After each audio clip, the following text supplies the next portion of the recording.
கொங்குநாடு மக்கள் தேசிய கட்சியின் சார்பாக காலை வணக்கத்தை தெரிவித்துக் கொள்ளுகின்றோம்.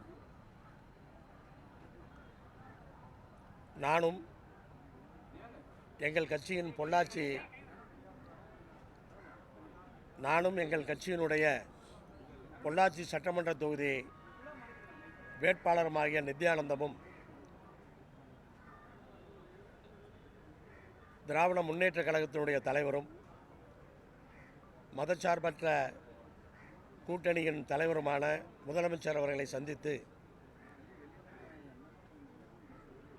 மீண்டும் முதலமைச்சராவதற்கான அந்த வாழ்த்துக்களை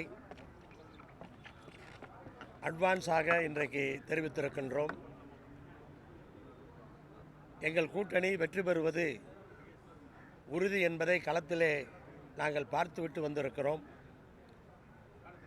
கருத்து கணிப்புகளை எல்லாம் தாண்டி இன்னும் அதிகப்படியான தொகுதிகளிலே எங்கள் கூட்டணி வெற்றி பெறும். தனிப்பெரும்பான்மையோடு திராவிட முன்னேற்ற கழகம் ஆட்சி அமைக்கும். அப்படிப்பட்ட கள நிலவரங்களைத்தான் நாங்கள் களத்திலே பார்த்திருக்கிறோம். இன்றைக்கு தமிழ்நாட்டினுடைய 5 ஆண்டு கால வளர்ச்சி தொடர வேண்டும் என்று சொன்னால் திராவிட முன்னேற்ற கழகம் ஆட்சிக்கு வர வேண்டும் என்று மக்கள் விரும்புகிறார்கள். இந்த 5 ஆண்டு கால ஆட்சியிலே முதலமைச்சருடைய திட்டங்களால் பயனடைந்தவர்கள் எந்த குடும்பத்திலும் இல்லாமல் இல்லை. எல்லோருமே இன்றைக்கு தங்கள் கடமையை செய்து வாக்களித்திருக்கிறார்கள். ஆனால் பெரும்பாலான தொகுதிகளிலே மதச்சார்பற்ற முற்போக்கு கூட்டணி வெற்றி பெறும். திராவிட முன்னேற்ற கழகம் ஆட்சி அமைக்கும். மரியாதைக்குரிய அண்ணன் மு.க. ஸ்டாலின் அவர்கள் தமிழ்நாட்டினுடைய முதலமைச்சராக பொறுப்பேற்பார். கருத்து கணிப்புகள், தேர்தல் முந்தைய கருத்து கணிப்புகளில் பெருவாரியான கருத்து கணிப்பு திமுக வெற்றி பெறும்னு சொன்னாலும் கூட, முன்னிலை பெறுவதற்கு அதிக இடங்கள்னு சொன்னாலும் கூட, அந்த எண்ணிக்கை மார்ஜின் ரொம்ப கம்மியாக இருக்குது. கூட்டணியோட சேர்ந்து 125 to 145 போது திமுக கூட்டணி ஏற்கனவே காங்கிரஸ் உள்ளிட்ட கட்சிகள்லாம் கூட்டணி ஆட்சி வேண்டும் அப்படிங்கிறத வலியுறுத்திட்டு இருக்காங்க. அதுக்கு இந்த தேர்தல் வழிவகுக்குமா? கருத்து கணிப்பை தாண்டி அதிகமான தொகுதிகளிலே நாங்கள் வெற்றி பெறுவோம். அதில் எந்த சந்தேகத்திற்கும் அங்கு இடமில்லை. களத்திலே தொகுதி முழுவதையும் பார்த்தவர்கள் நாங்கள்.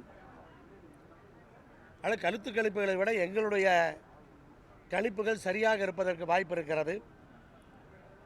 அதனால் முழுமையாக அதிகப்படியான தொகுதிகளில் வெற்றி பெற்று திராவிட முன்னேற்ற கழகம் தனிப்பெரும்பான்மையினுடைய ஆட்சி அமைக்கும். அதில் எந்த ஐயம் இருக்க வாய்ப்பில்லை. கூட்டணியில் இருக்கக்கூடிய மிகப்பெரிய கட்சி, தேசிய அளவில் இருக்கக்கூடிய கட்சி காங்கிரஸ், இனி தமிழ்நாட்டில் அவங்களால எதிர்கட்சி ஒரு அமைதியான நடுநிலையில் இருக்க முடியாது. ஒன்று எதிர்கட்சியாவோ இல்லை ஆளுங்கட்சியாவோ இருக்க வேண்டிய தேவை வந்திருக்குன்னு கிறிஸ்துவ சொல்லியிருக்காரு.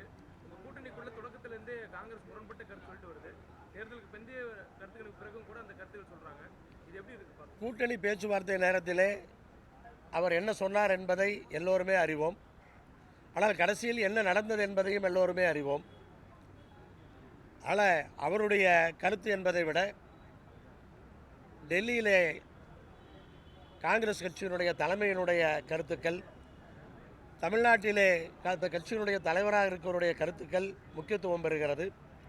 ஆனால் அவர் அப்போது சொன்னது எதையாவது அவர் செய்ய முடிந்ததா என்பதை பார்க்க வேண்டும். அதனால் அப்படிப்பட்ட ஒரு நிலை வருவதற்கு வாய்ப்பே கிடையாது.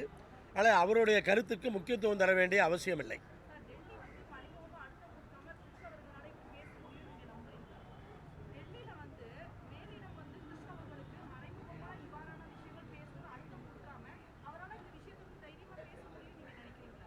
அப்படித்தான் கூட்டணி பேச்சுவார்த்தை நேரத்திலும் நீங்கள் கேள்விகளை கேட்டீர்கள்.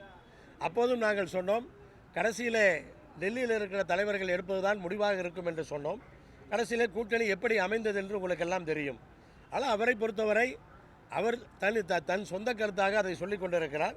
காங்கிரஸ் கட்சியிலே அவர் மட்டுமல்ல, கூட்டணிக்கு முன்பு பல தலைவர்களும் அதை சொன்னார்கள். ஆனால் முடிவு எப்படி இருந்தது என்று உங்களுக்கு தெரியும்.